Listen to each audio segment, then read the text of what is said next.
Bienvenido. Welcome back to the Latino Athlete Podcast. Today we have a very special guest and a dear friend of mine.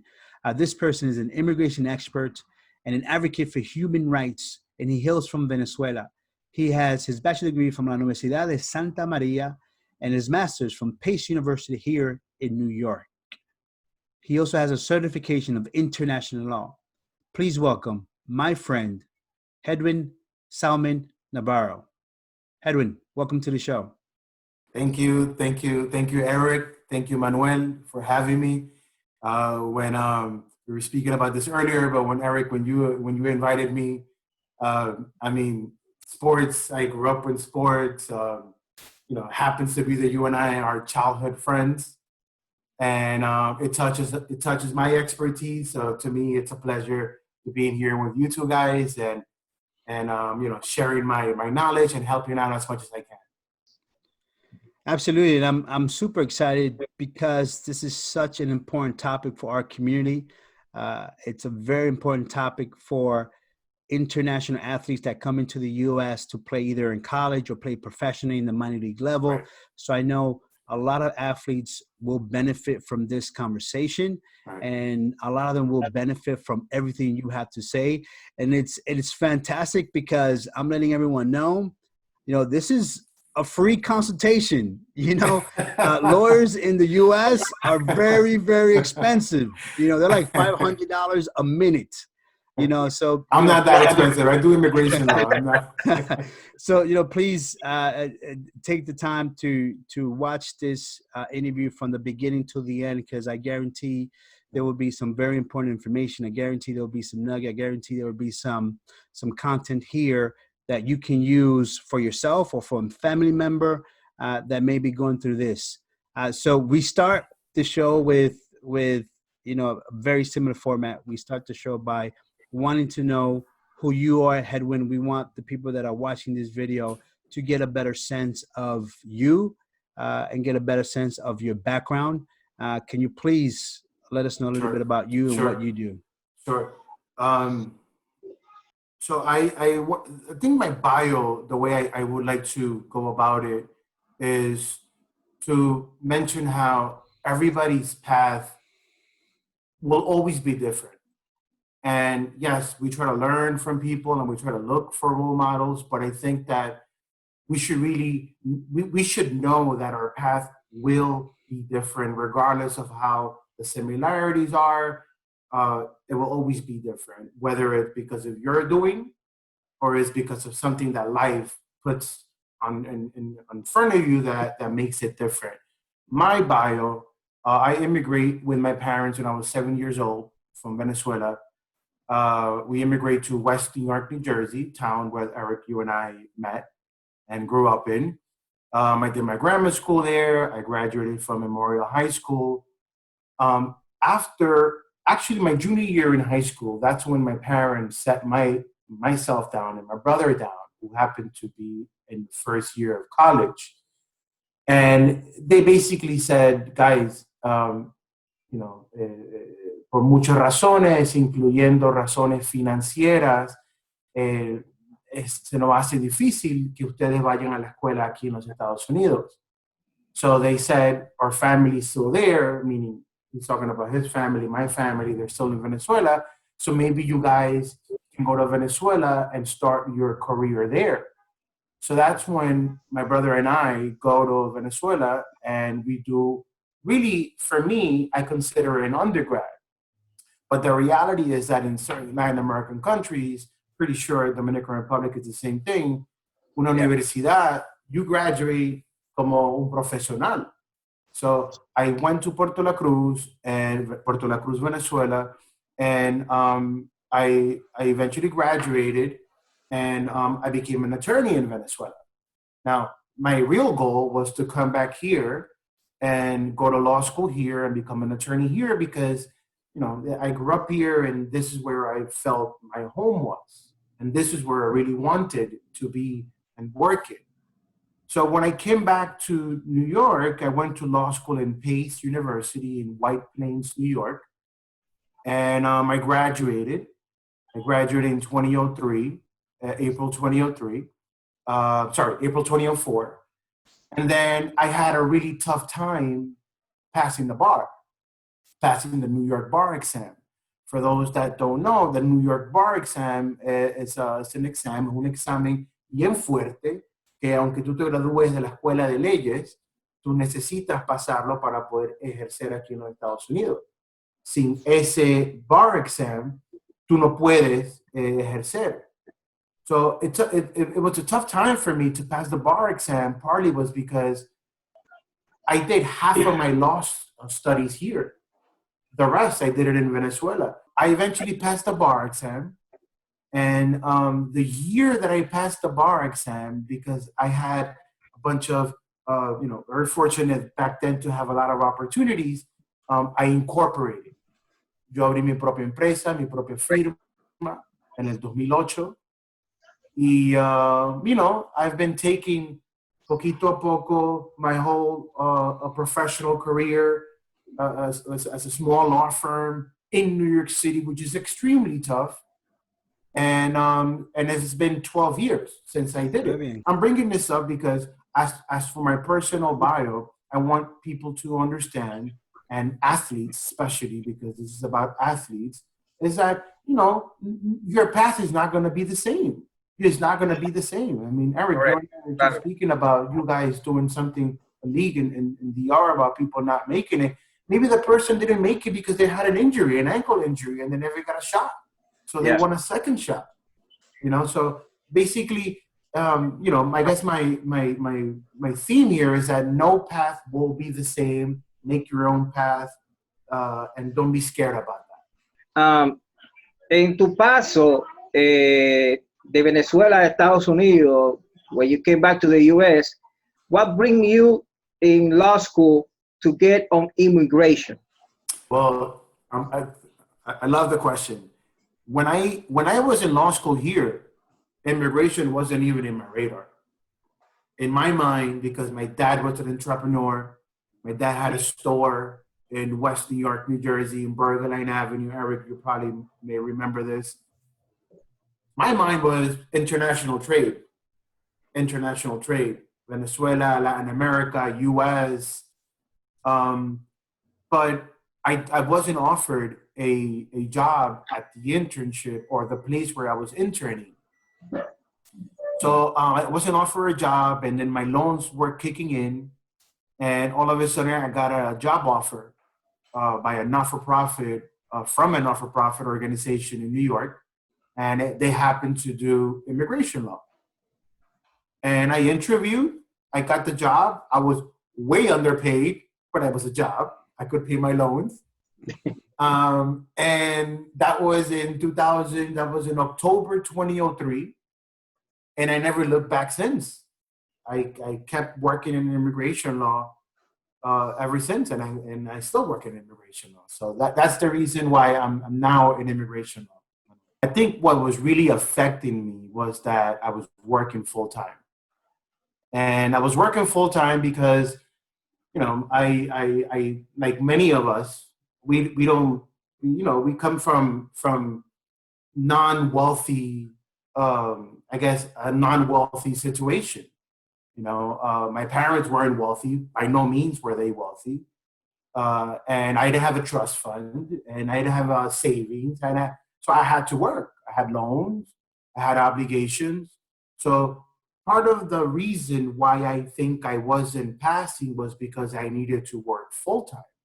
And to work full-time, we all know that it's not really 9 to 5. It's, if you want to give your heart and soul to a job, you're working more than that, especially in New York City. So that was one of them. And then the irregular path that I took, or my life took, also affected me. But you know what? I knew that I was going to pass, whether it was going to take a year, 2 years, a million years, but I was going to pass. And it was something, it became more for me. At the beginning, like you see the 2020 graduates, how they all say, and correctly so, no, me estoy graduando, estoy haciendo esto por mí, más por mi familia. right? Y uno lo entiende because es una familia que ayuda a una persona a llegar a esa posición de graduarse, right? But for me, eventually it became a personal thing. I'm like, you know what? I want to pass this for me because I've struggled and I've busted my butt off to pass this, and I passed it because of me. So it's important. I guess it's important not to give up on your dreams and your goals. That's the main thing, I think, that made it so that I passed the bar exam. So you passed the bar exam. How did that feel? Oh my God. I was working with my friend in Jersey City, and you know, as a paralegal, and I found out that the I guess not the scores. They don't give you the scores. They just give you a list of who passed or not. So I saw my name in the list, and obviously I started crying. And my friend took me to my parents' house, and you know, and it was just one of the most emotional moments that I've ever experienced in my life. And knowing that I passed the bar exam has been by far the most joyful moment in my life. It's that I'm marrying my wife, because marrying my wife is different, and there's a lot of different emotions. But you know, the bar exam, I think, was a lot. And how was it? So you passed the bar exam. You can represent folks. Do you remember your first client? Yeah. So the client situation was again the path, right?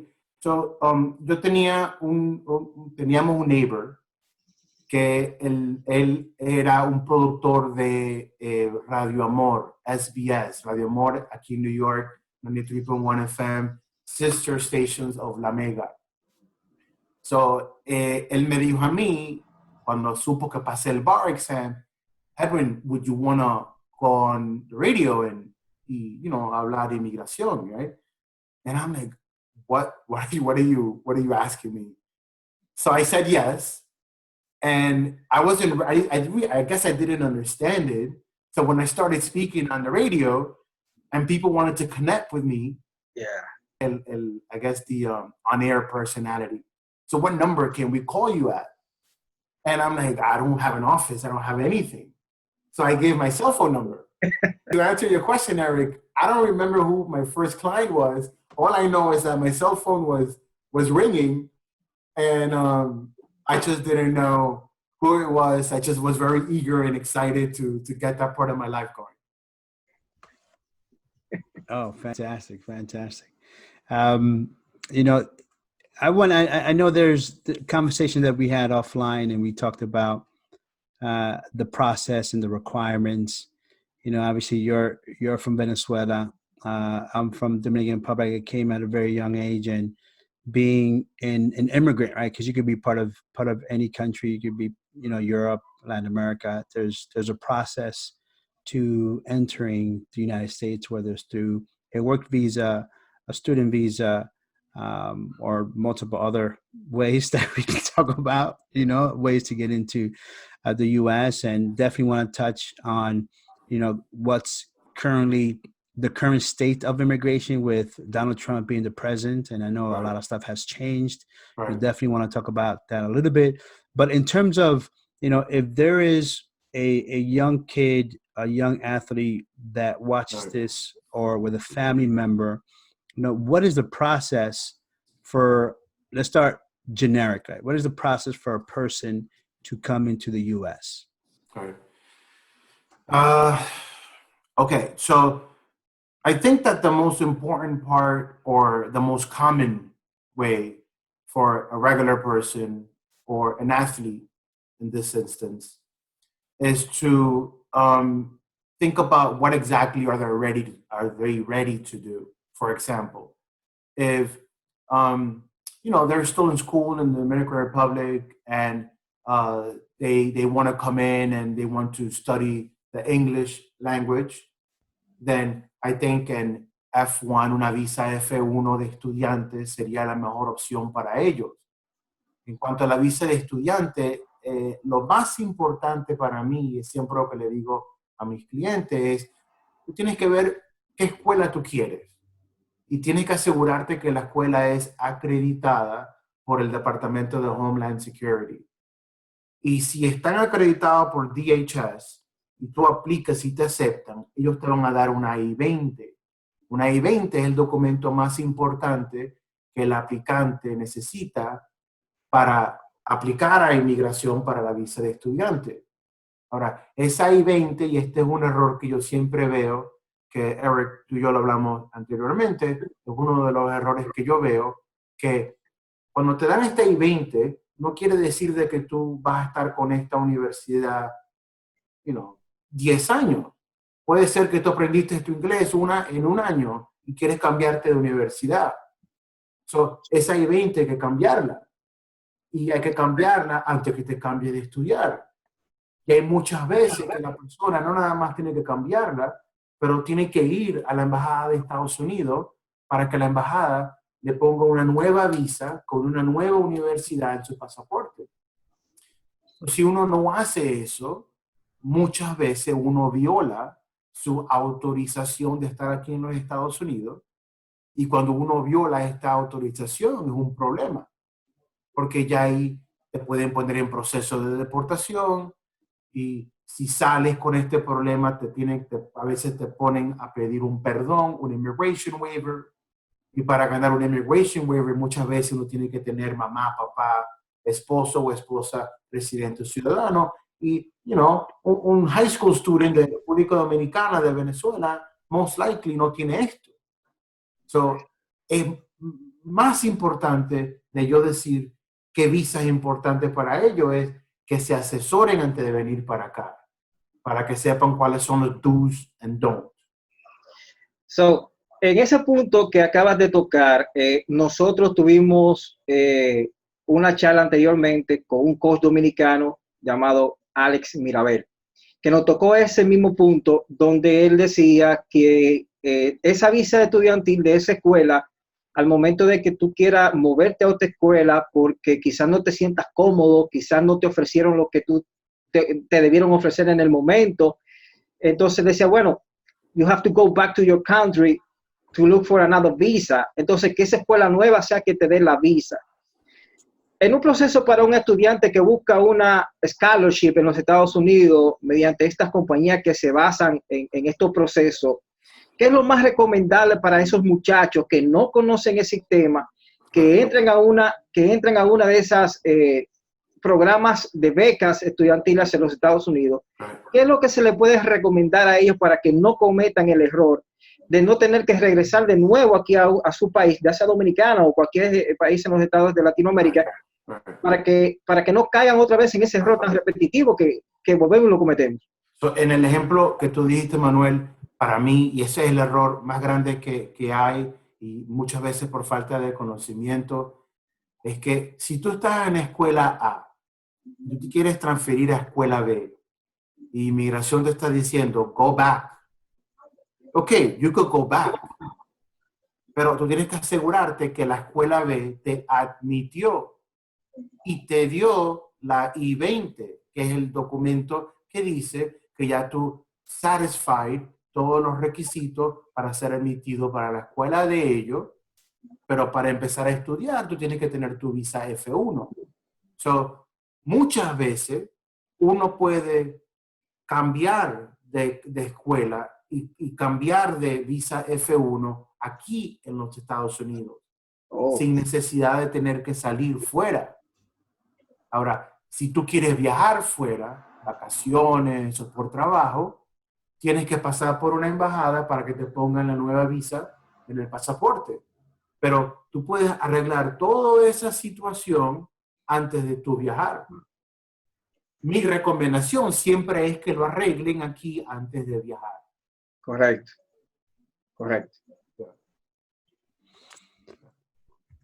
So I know you mentioned the I-20 and a few other documentation. How many visas are there? Are there different visas for different occasions? Yeah.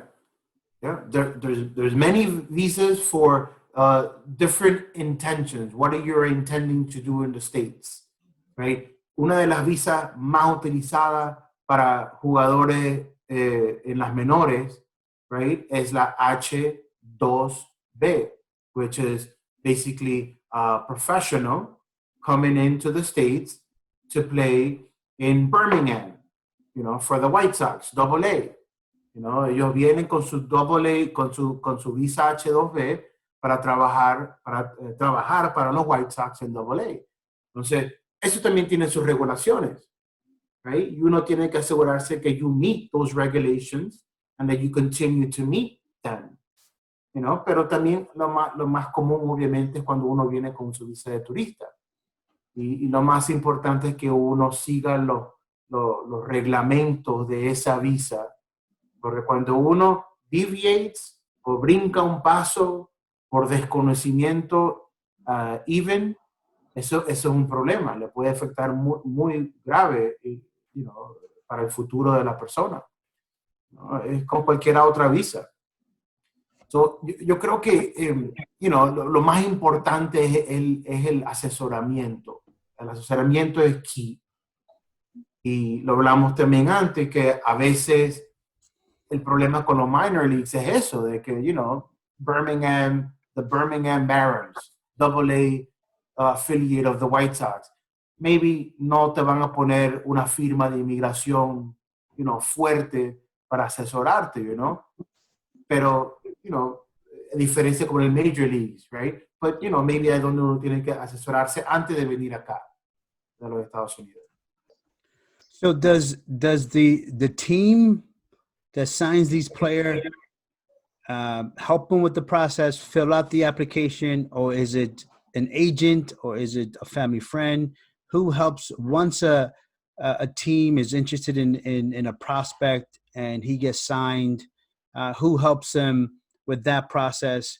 And is there a time limit, right? So you said there's multiple visas, right? There's a tourist visa, there's the H-2B visa, so do you get the time period? Is it 2 years? Is it 3 years that you can travel? Are there different times by visas?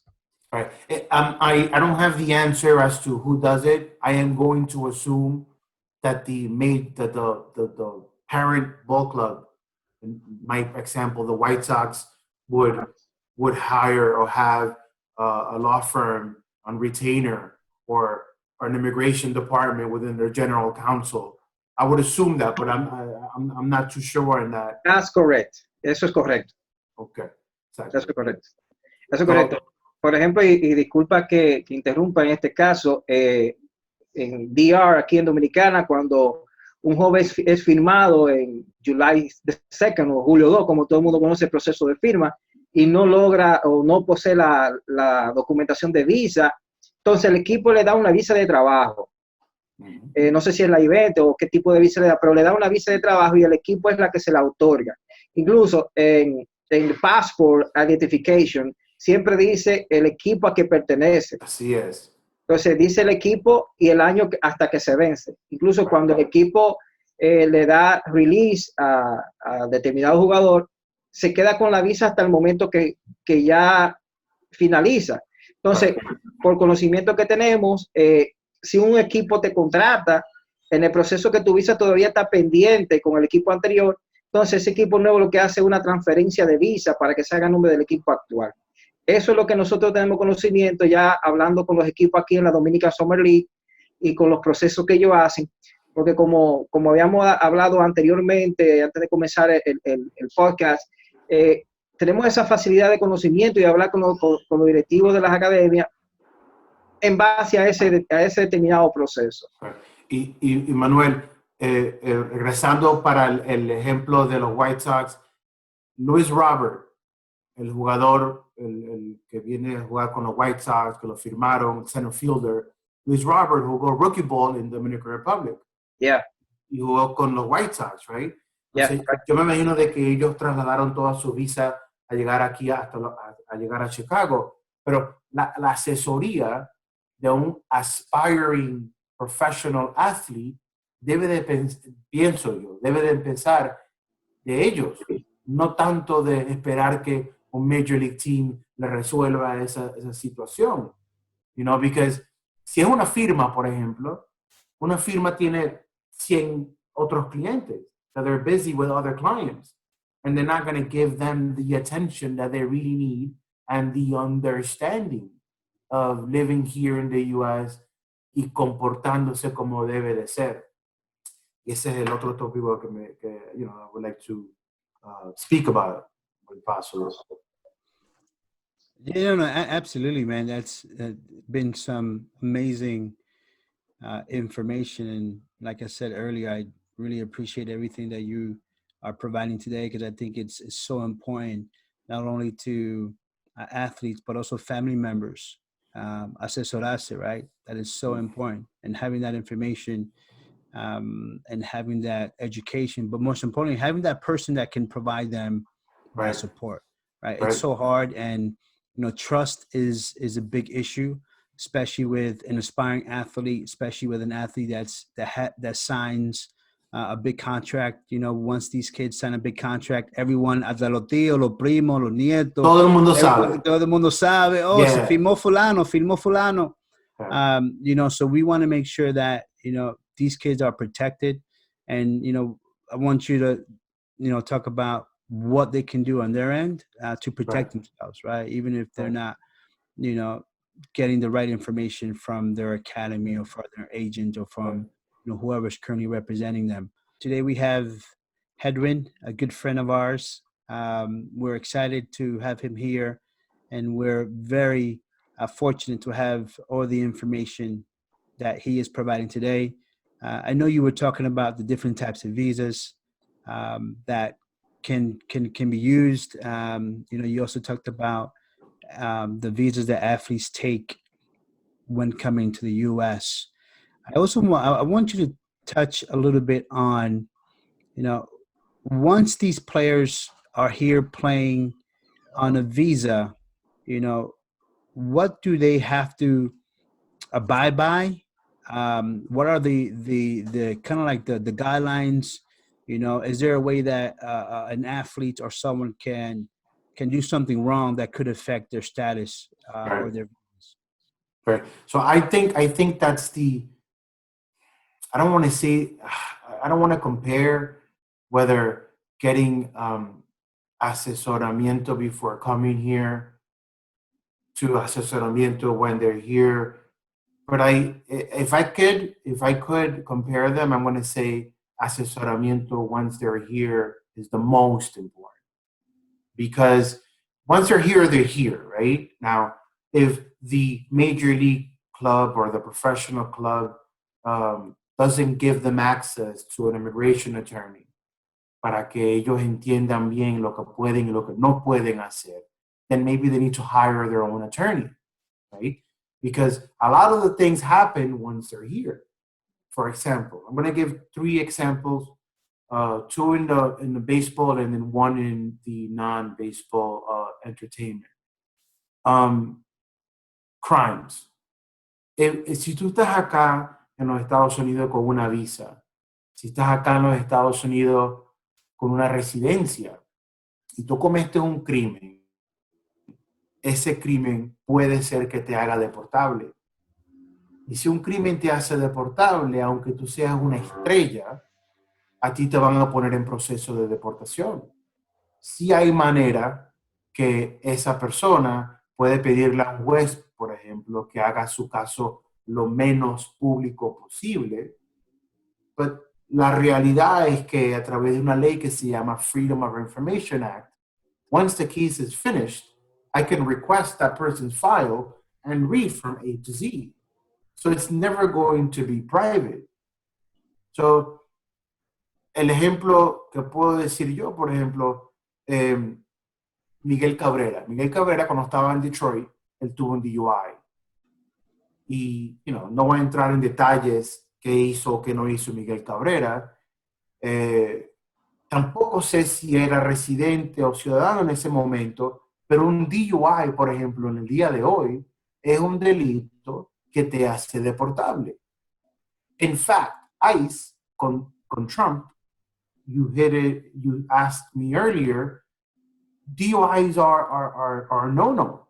DUIs make you deportable, and they will look for you, and they will make it as traumatic as possible if you have a DUI. So, you know, yo lo que he leído, lo que entendí de Miguel Cabrera, no le afectó a él tanto así, pero hoy en día puede ser que sea diferente. So, lo más importante es, obviamente, no cometer delitos cuando están aquí en los Estados Unidos, y si cometen algún delito, no declararse culpable, por ejemplo, porque quieres evitar un problema, sino tienes que pelear hasta que, hopefully, tú ganes el delito y así evitar cualquier deportación. That's crimes, fraudes. El mejor ejemplo que puedo pensar es el baseball player antiguamente conocido como Fausto Carmona, right? Que el verdadero nombre es Roberto Hernández, creo, ¿verdad? Roberto Hernández, correcto. Hernández. So, Sí. el fraude en realidad empezó en la República Dominicana. Claro. Eso lo arrestan allá. Pero él también aplicó a la visa de Estados Unidos con el nombre Fausto Carmona. Entonces, él cometió para los ojos de inmigración un fraude para obtener un beneficio de inmigración. Y un fraude para obtener un beneficio de inmigración es penado por la ley de inmigración y también te hace deportable. El último ejemplo es en entertainment. Eric, you remember Slick Rick. So Slick Rick, National of England. And Slick Rick was convicted of a crime here in the state of New York. And it had to do with controlled substances, con sustancias controladas, droga. Y a él hubo un punto que a él lo iban a deportar. Si no fuese porque Governor Patterson, former Governor Patterson en New York, lo perdonó, meaning perdonó el delito. Y eso fue la única razón por que él pudo eventualmente ganar su deportación. No es nada más Major League o Professional Athletes, es all foreign nationals que quieren entrar aquí a los Estados Unidos. You know, hay cierto modo que hay que comportarse acá que muchos de nosotros, porque yo también soy inmigrante, no sabemos el país de origen.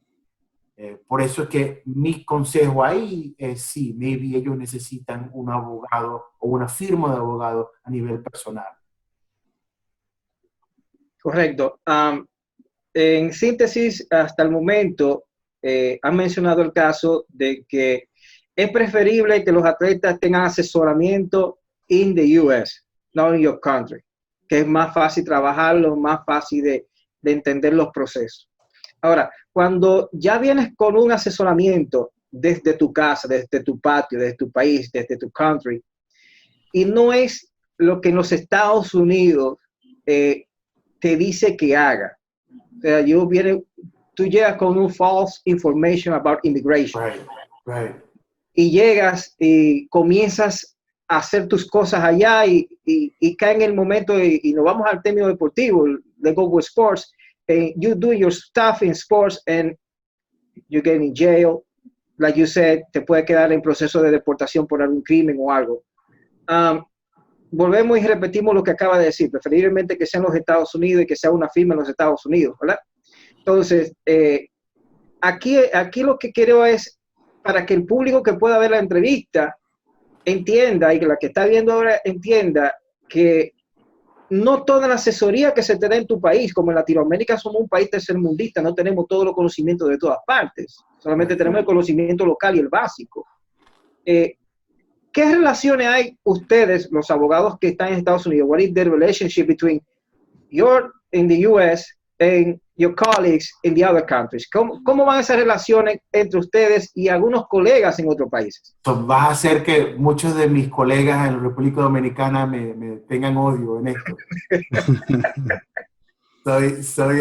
Soy parte del American Bar Association Section of International Law. Y en el Section of International Law tengo muchos amigos que practican en la República Dominicana y son muy buenos amigos míos. Pero yo entiendo tu pregunta. Yo te lo voy a decir de esta manera. A ver. Yo conozco muchos expertos de inmigración en la República Dominicana que son abogados en la República Dominicana, pero no tienen licencia en los Estados Unidos. Y puede ser que alguno de ellos no tengan el miedo, por ejemplo, o no le preocupe tanto mantener su licencia en los Estados Unidos porque no lo tienen. Lo que tienen son esa expertise y tienen esa expertise y tiempos de hacerlo, right? Yo, antes de yo decir cualquier tipo de consejo, yo tengo que estar seguro que lo que yo estoy diciendo es verdadero, porque si no mi licencia está en juego.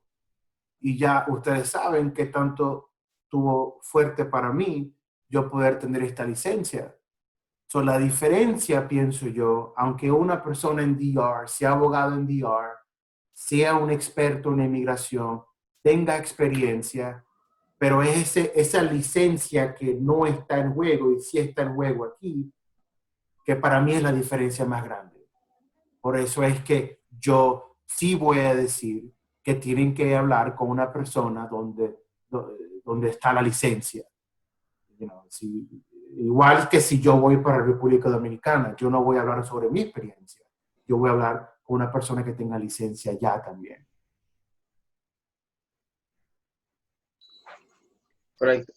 Esa parte es importante porque muchos atletas cometen el error de no asesorarse y llegan al punto de cometer fraudes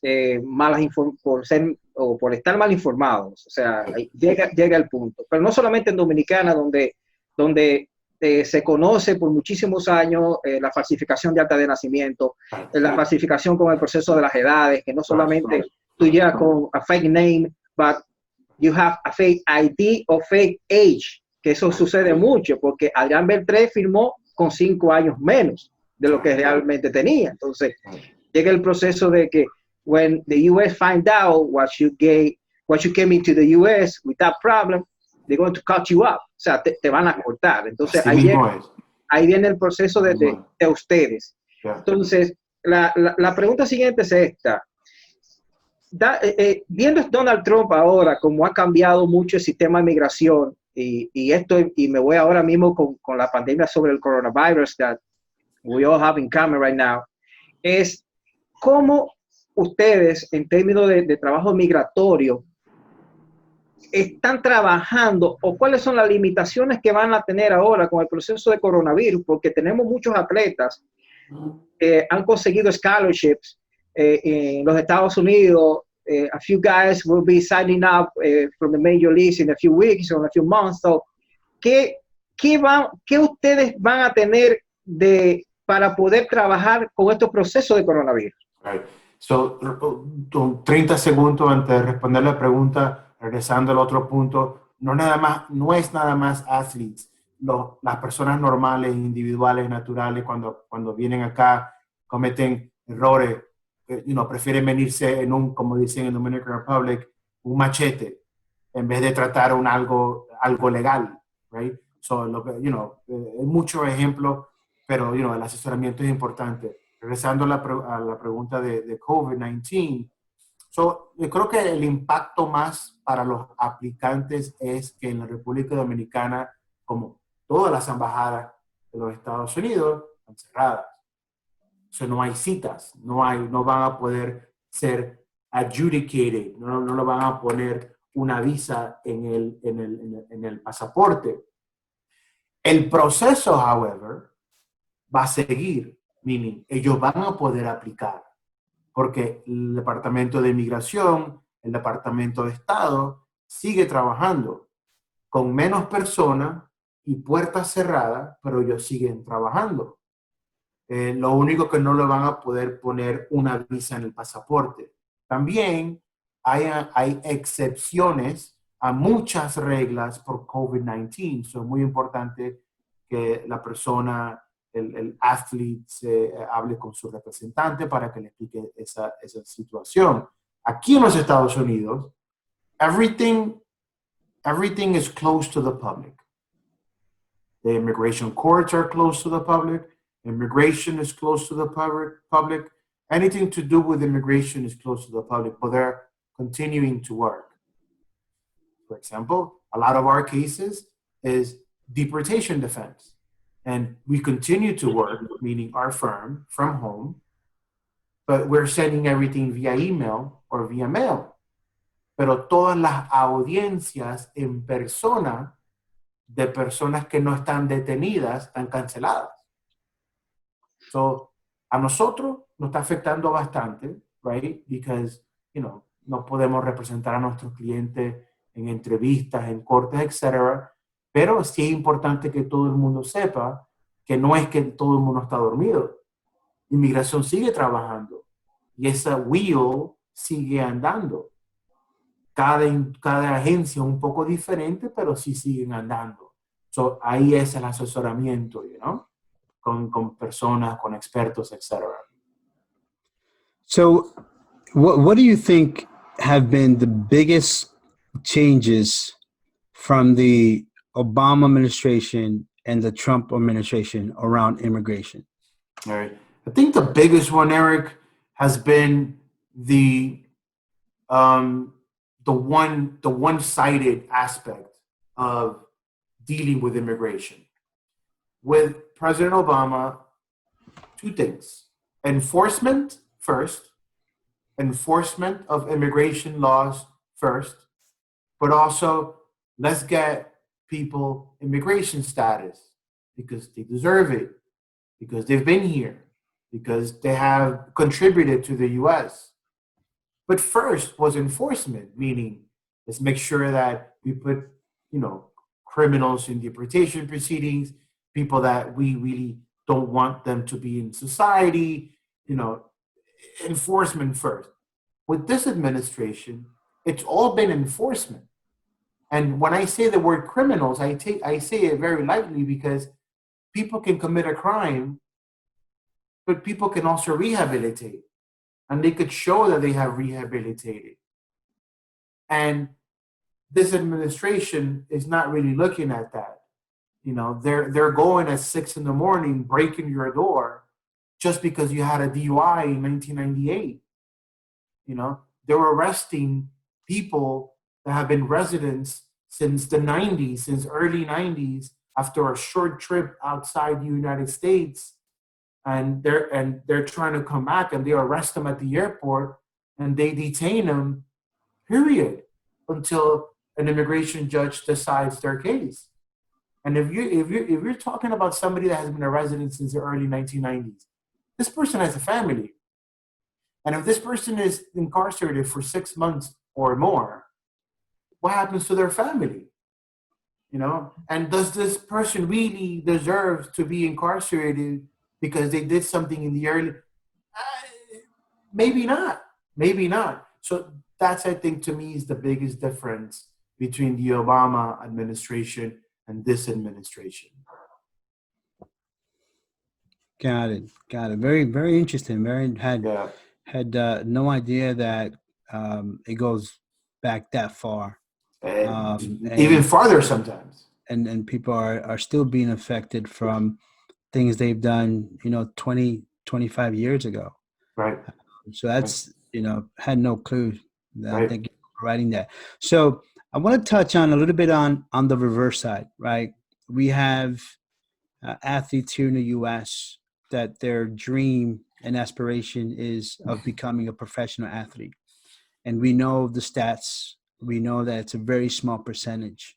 When you think about the NCAA and college sports, there are, I think, over 500,000 collegiate athletes. And maybe less than 5% actually become professional. And there's, tens of thousands of phenomenal athletes that are walking around that don't make it to that professional level here in the U.S. But there is an opportunity to play overseas, right? In basketball, the league in China is extremely popular. The league in Australia is extremely possible. Right. In baseball, you can go to Korea, you can go to Japan, you can go to Taiwan, you can go to Italy. and maybe is not as difficult in terms of the visa and the process for American players to play in these countries. There are some countries, I think China, you may need a visa, if I'm not mistaken. There are some Asian countries that you may need a visa. You know, what's the process there, right? So if there's an athlete out of college who wants to go play in China, do they also need that information? Can they just go to the embassy and apply? Is it that simple? Or do you recommend talking to a lawyer about how he can protect himself playing outside the U.S.? Right. The example is, because the example can be somebody who was born here, who's a U.S. citizen, right? Yep. Or it could be somebody who's here as a resident, or maybe even as a visa holder from Venezuela, and they get this opportunity while they're playing here to go to China or Japan. Gerardo Parra, the Venezuelan, what's it called? The shark guy from the Nationals. So Venezuelan national. I'm not sure whether he's a citizen, but after what he did in the World Series, now he's playing.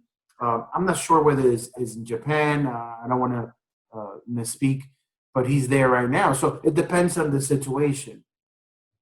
My main thing is exactly what I said about people trying to come here. Yes, you could have an expert. And if I'm an expert at that, I could say, well, I had this other client that didn't have to go through this, but did this, or just went to the consulate and they obtained their visa. But the good expert is going to want their client, who they're representing, to speak to local counsel. So I would speak to somebody, an attorney that practices in Korea, and I would ask him or her, what is it that my client needs to understand and learn before they go and play there? Because it's going to be the same situation if they go there and do something bad, and now they're in deep trouble. I went to visit a friend in 2008 in Beijing for the Beijing Olympics, and to me, I was shell shocked when in the document that they give you when they admit you, that basically says if they catch you with any type of controlled substance, it's almost a death penalty. So like how would I know that, right? And as an athlete, and that's going to be your profession over there, you need to know that. So the local counsel always, Eric, whether it's inbound or outbound. Correcto. Me gustaría volver al término local en los Estados Unidos. Let's go back inside the U.S. And we are going to mention a baseball player, Dominican baseball player, that made a big mistake a few years ago with controlled enhancing drugs. Ese es Melky Cabrera. Melky Cabrera pasó por un proceso que todos conocemos. Imagino como abogado tiene conocimiento del caso de Melky, que él falsificó una página de internet y todo eso. Son cosas que no se deben hacer. Ahora, ¿qué pasa con esos atletas que no tienen la información necesaria para evitar eso y caen en ese proceso como cayó Melky, pero no tienen la manera como salir? ¿Cuál es el proceso en términos de que migración en un momento pueda deportarlo o no por esa falta? Una pregunta, Manuel, antes de responder la pregunta. Correcto. Por eso, por lo que él hizo, a él no le como que le pusieron la visa en República Dominicana. Exacto. So, en el caso de él tuvo que pagar su sentence, su pena allá. Pero estando acá es diferente porque uno no quiere estar en un proceso de deportación, más que todo si uno es un atleta, más que todo famoso como Melky Cabrera, right? Yeah. El desconocimiento de la ley no va a decirle al juez de inmigración que no lo deporte. Puede ser que le afecte menos el mal carácter moral de haber hecho eso, pero no quiere decir de que lo van a dejar libre o they're going to forgive him. Uh-huh. Y aquí en los Estados Unidos, un proceso de deportación, un ejemplo, en New York, En New York, si a ti te encuentran, si tú no eres ciudadano, olvídate, residente, visa, undocumentado, lo que tú quieras. En New York, si a ti te detienen con algo que tenga que ver con sustancia controlada, que para New York el 7º grado es algo básicamente insignificante, tanto así que ni siquiera es un delito. It's not a crime, it's a violation. Para New York es un violation, which is completely fine, hasta menos que un misdemeanor. Ahora, si lo que te encontraron insignificante es, un ejemplo, cocaína, para un no ciudadano, esa cosa insignificante que para New York no es ni siquiera un misdemeanor, eso te puede poner en proceso de deportación. Y eso te hace que te hagas deportable, y con las leyes de migraciones de hoy en día, lo más probable es que vas a ser deportado. Notwithstanding you're having great representation by your side, it's something that does not have what's called an immigration waiver.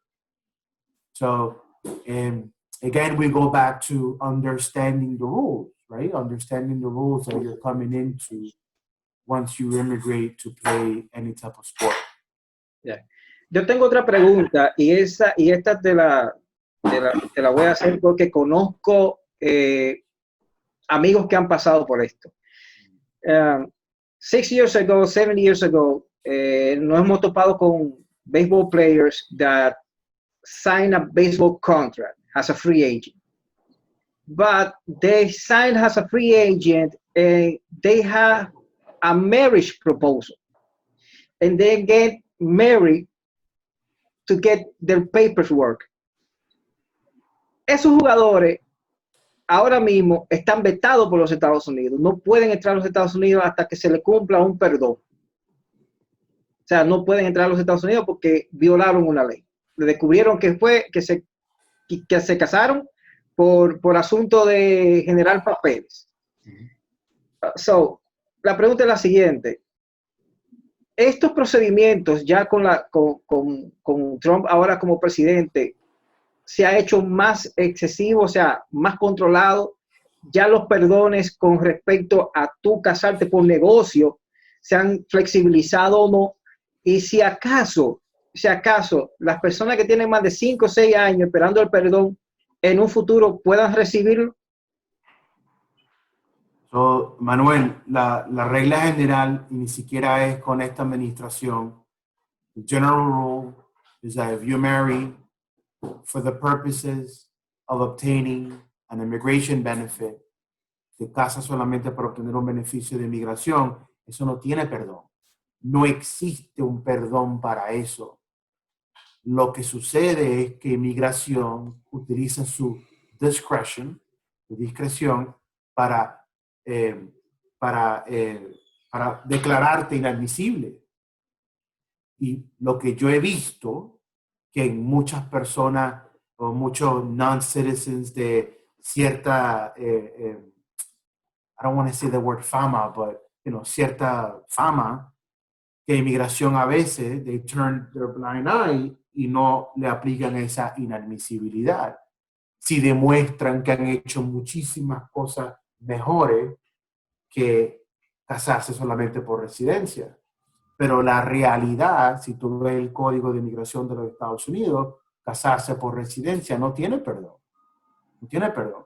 Es más, te doy por mi firma. Tenemos ya, como dije anteriormente, 12 años plus, y nada más hemos ganado 2 casos de personas que se han casado, de personas que han tenido residencia después de una decisión que se casaron solamente por residencia. It's extremely tough. It's extremely tough. No lo recomiendo en lo absoluto. Muchas de las personas lo hacen por desesperación y falta de asesoramiento. So, no lo recomiendo, y definitivamente necesitan representación cuando inmigración te descubre de que te casaste solamente por residencia.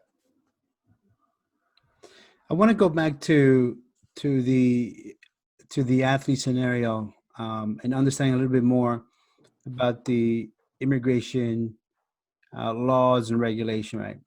And the reason why I want to bring it back to an athlete is because we know athletes travel from state to state to play their sport. In every state, they have their own laws, right? You know, does that overrule what the federal government has for immigration, or does the federal laws and regulation overrule any state rule? Do you get a sense of what I'm trying? Because right, I know exactly what you mean. like, Immigration is gonna Mhm. immigration is gonna go by what the state says is a crime. Got it. However, there's certain little things that immigration has codified in the immigration code that completely disregards what the state says. Perfect example, the New York. If you get caught with dust of cocaine in New York, for New York, that doesn't mean anything. But for the federal government immigration, it means a lot. So they'll put you in deportation proceeding and they will deport you. But most of the time, they look at what the state says. Got it. Yeah, because I mean, for example, I know you work in New York and certified in New York, and I know from hearing and knowing folks that talk about it, New York has some of the toughest rules in the country, specifically firearms. If you get caught in New York with a firearm, Right. it's bye-bye, versus other states in the South that's, you can carry, you can have a license, etc. Right. So that's where, that kind of the question stem from, because I know every state has their own. You're absolutely right. Law. Texas is completely different than New York. Right. And these athletes travel state to state to play. So if their team is based in Birmingham, but yet they're playing a minor league team in upstate New York, and they get caught, in upstate New York, or they're in a bar, or they're in a club, and they get into altercation, they get into a fight in New York, that can be a big, it could be different versus if he had a fight in Birmingham, right? Well, I mean, if the person is playing AA in Colorado, and Colorado marijuana is legal, and they bring something for personal use to upstate New York, and in New York still is not legal for personal use, then we have a problem, right? It's going to be different the other way around. So yeah, state by state is really what we're looking for. So it all depends on the state that you commit, or the state that you get caught, or the state that there is an infraction or there's an issue. That's the general rule. That's the general rule. It doesn't matter where you reside. Doesn't matter what team you play for. It's where you commit the crime. It doesn't matter what school you attend. Is where you commit the crime. Right. Got it. Very interesting. I'm trying to think of. I mean, this has been so helpful. I'm trying to milk the time, right? Milk the free advice. Listen, we could do a volume 2 in a couple of weeks from now. Whenever you guys, you guys have any questions from anybody, Claro, en parte, cuando estuvimos hablando con Alex Mirabel, estábamos tocando el tema, y le dije aquí a Eric, mira, necesitamos a un abogado, y teniendo tanta información ahora, y volviendo a la entrevista anterior, decía, caramba, nosotros tenemos que hacer un foro donde coaches, players, attorneys can work things to get more information, o sea, que podamos crear una especie de programa aquí con más personalidades, jugadores, atletas y coaches, y ustedes como abogados, donde puedan tener más información esos atletas y esos coaches. Porque hay situaciones que se dan que hay representantes aquí en República Dominicana, lo que son los buscones, los que se buscan esos chelitos, que no tienen esa información correcta para tratar a un jugador, llevarlo hacia los Estados Unidos y decirle, mira, esto es lo que hay, esto es lo que tenemos, y lo que llegan es a darle un false information. Entonces, nosotros queremos también crear esa plataforma para ver cómo Latino Athlete puede permitir o puede permitirse el lujo, ¿verdad? De decirle a los atletas, a esas personas que tienen esa inquietud, mira, tenemos un programa exclusivo para ti, escúchalo, porque vas a tener las informaciones correctas de las personas correctas y de los estados correctos. Porque es importante que se maneje la información real y verídica para evitar esas deportaciones innecesarias por falta de comunicación. Y dos cositas. Uno, lo que tú dijiste, la persona en República Dominicana, el representante, puede tener la experiencia, puede tener muchísimas experiencias que yo tengo, la realidad, especially with sports, but pueden ser un poco más reckless porque no están cuidando su licencia. So, esa parte, one. And the other thing is, aquí en los Estados Unidos, todo es por estado. So, mi licencia es de New York, pero como practico inmigración en federal, yo puedo practicarlo across the United States. So, yo tengo, por ejemplo, conocimiento, no nada más yo, todo abogado de inmigración, conocimiento de cualquier consecuencia de un fraude o de un delito con inmigración en los Estados Unidos. Oh, that's fantastic. I know, one of the ideas that we had, especially during this virus, and everyone is pretty much stuck at home.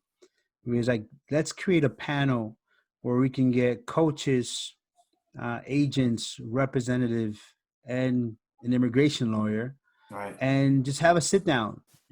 Have a talk, because we know that with the current administration, there are some challenges. And many of them that are not here on a day-to-day basis, that could be in Venezuela, could be in Colombia, could be in Mexico, that don't have that access to what you or we have here in the U.S. Right. I think it would be extremely helpful for them to get updated information, Right. because everything changes. From my understanding, Absolutely. Donald Trump can wake up in the morning and say, I'm making this change, and it will affect every single immigrant that's here in the U.S., whether it's legally or undocumented, right? And he's done that. And he's doing that, right? Yeah. This guy, Yeah. and he has the power, right? He's the Right. Pontiff. He's the president, right? So he can. I thank you guys for inviting me, and if you guys do that forum, I would love to participate. Oh, sure. Seguro. Fantastic. So we have a few minutes left. Once again, thank you so much, Hedwin, for coming on. We want to give this time for you to give any advice, any recommendation, anything that you want the listeners Right. to hear. The floor is yours. Yeah. Well, I mean, I think we touched it. We touched it upon during our conversation. I think that el asesoramiento antes de venir acá a los Estados Unidos, antes de cometer un fraude, y ya cuando estás acá, el asesoramiento de hacer las cosas bien para que no tengas ningún problema, consecuencias. I think that's the key. That's the key. And you know what? It may be that it would require for you, and I'm not speaking about me or my firm, but it may be that it's required that you pay a consultation fee. But you know what? How much is your future worth? How much is your career worth? So maybe a consultation fee is important.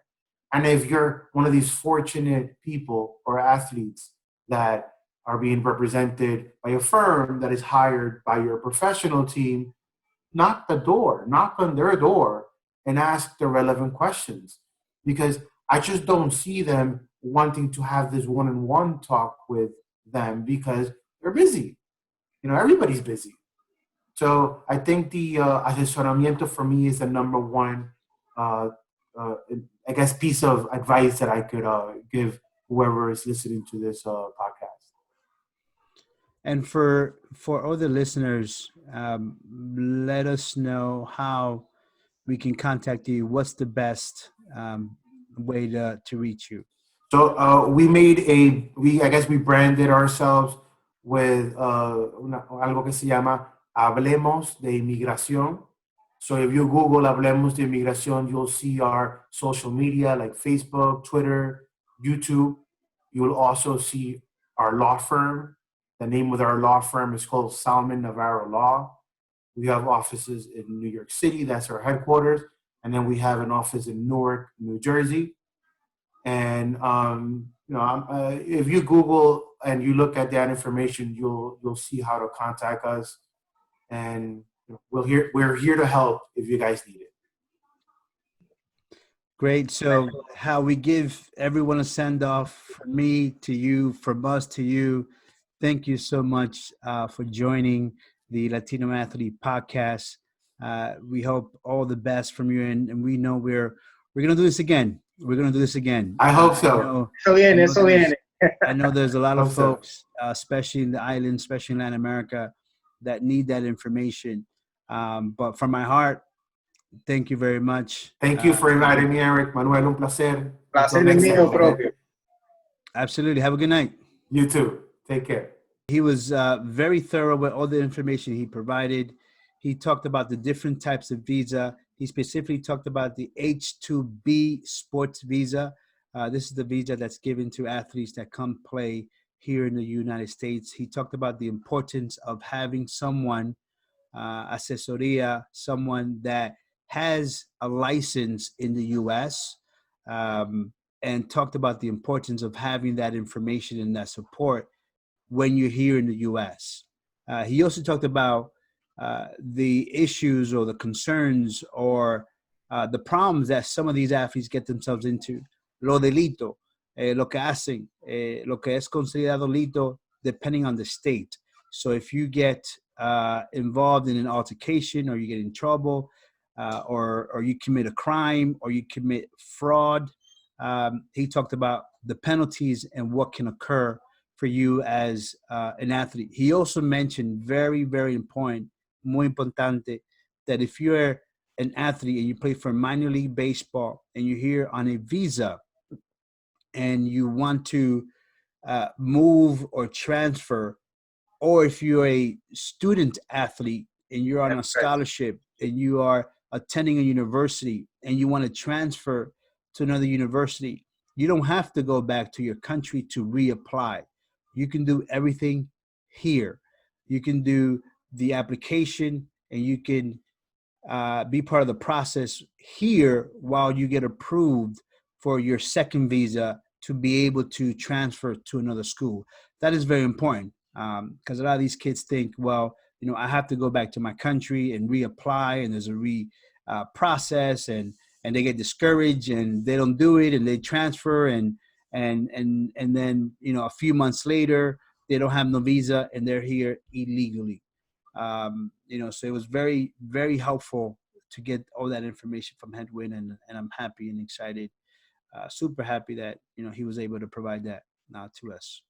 Claro, mira, fueron muchas informaciones muy claras, muy precisas. De verdad nos mantuvo atentos por este espacio de casi más de una hora que estuvimos conversando con él.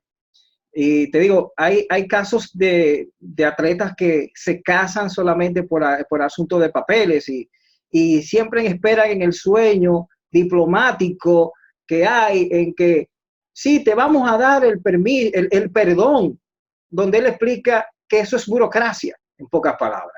Es decir, que no existe perdón para el que se case por negocio hacia los Estados Unidos. Eso es un delito que no tiene perdón. Eso es para que muchos atletas entiendan que si cometiste un error grave, burocráticamente hablando te van a decir, sí, ok, vamos a esperar unos 10 años para darte perdón, pero como quieran, no te lo van a dar. Es para que entiendan y no cometan estos errores. Y así como tú dices, es la posibilidad de que cada atleta que va a viajar de un país a otro, porque en Estados Unidos su visa de estudiante se le venció y tiene que regresar a su país, lo puede hacer ya en Estados Unidos. Y una cosa muy importante sobre el coronavirus, lo que estamos pasando ahora con el coronavirus.